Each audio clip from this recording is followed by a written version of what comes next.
Hi, so welcome back. We've been talking about seminar marketing for the last few weeks, and I want to bring it all together today. I want to talk with you about what I kind of call the touch process, which is maybe the most important part of all the different steps we've talked about.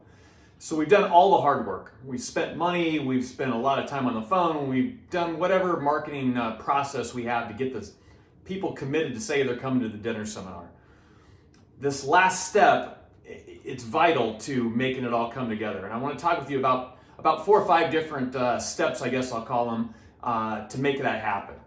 So the first step I want to talk about is what I call the family and friends section, I guess, for lack of better words. And what I mean by that is that I always tell, whether I meet somebody on the street or whether it's a referral or you talk to them on the phone or if it's an RSVP from a mailer, I always tell them that a lot of people normally like to bring friends and family with them. It fills a couple more seats, but the other thing it does too is it's just one more point of contact with the prospect that's going to be coming to your seminar to get them to know you and get them committed to the show. All these things we're going to be talking about, that's really the main point, is to get them to actually show up to the seminar after they said they would. So the next thing is the close. And I get it that this is probably, you would assume this, but the close is the most important thing. I don't care if you're talking to them on the phone again or in face-to-face. You got to be strong with your close. You've got to let them know that you're counting on them, that you're reserving a seat for them. You have a financial obligation that you're putting out, expecting them to show up. If you're not closing these and you're just kind of like, okay, here's the dates, hope I see you, they're not coming, or at least at a much higher or lower conversion than those that you really close. And you don't have to be so over the top, but you have to let them know that you're expecting these calls. Here's what you can expect in the next few days and also from the seminar, but we are going to block off these seats for you. Send dinner tickets out. It's not that you don't have to be an art major to figure this out. Get on your computer, make up some kind of generic dinner tickets, and then send those dinner tickets out. I would say that you send those dinner tickets out as soon as they say they're coming. I don't care if it's 2 or 3 weeks in advance. Send those extra dinner tickets out to your clients, so their tickets plus an extra 2. The reason why I do that is, think about this. If you got concert tickets in the mail that you were going to go to, and all of a sudden they accidentally sent you 2 more, what's the first thing you're going to do? You're going to give those tickets to somebody.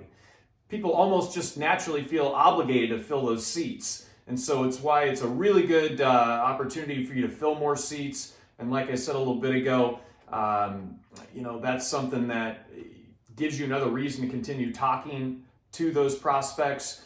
And the last thing I'll make a point of here is make sure that you are the one that you get their name and phone number, the referrals, the people that are bringing extra, and you connect with them one-on-one. Don't just go through the original attendees. You need to call them and do the whole same process with them. Friday phone calls. So I'll call every single person that's coming to my dinner on Friday. I will make sure that, again, I'm closing them, making sure that they know that we're expecting them. I'll ask them who they're bringing. And again, we'll get the names and phone numbers of those people and reach out to them as well. Brings us to our last step, and this is a big one, the 24-hour calls. I mean, you have to do this. So to be clear, we're not just calling to remind them of the show. Again, this is assume that they're planning on coming when you make this phone call. And what we're doing is we're getting their dinner order, which meal option do they want to choose. Call them on the morning before the show. If they don't answer, don't leave a message. Call them in the afternoon. If they don't answer, don't leave a message. Call them in the evening. If they don't answer, now you can leave a message if you have to. But I'd still go ahead and call the next morning again. You really want to try and get one more real connection with these people before the show. If you do this, you're going to be able to count on your conversions. And just to kind of reiterate, if you do all these steps, this is a good average of what you should expect. But I will tell you, if you're really good at rapport building, if you can find some ways to be memorable and make them like you, your conversions can go a lot higher than this. But if you're in the field, coin toss whether they show up. That's if you do all the process. RSVPs, 80%, 90%. Telemarketing, you're normally 75, 80%. Referrals are about 70%. Once again, though, if you're really good at building rapport, those numbers can go higher than that. I hope that you guys have got excited about seminar marketing. This is not a dead marketing process, a dead marketing system. In fact, it's still the most lucrative it always has been. It's just a little bit harder to get people there. But follow these steps that I've done over these last few videos, and I think you're going to figure out that this is the way to put real production on the board.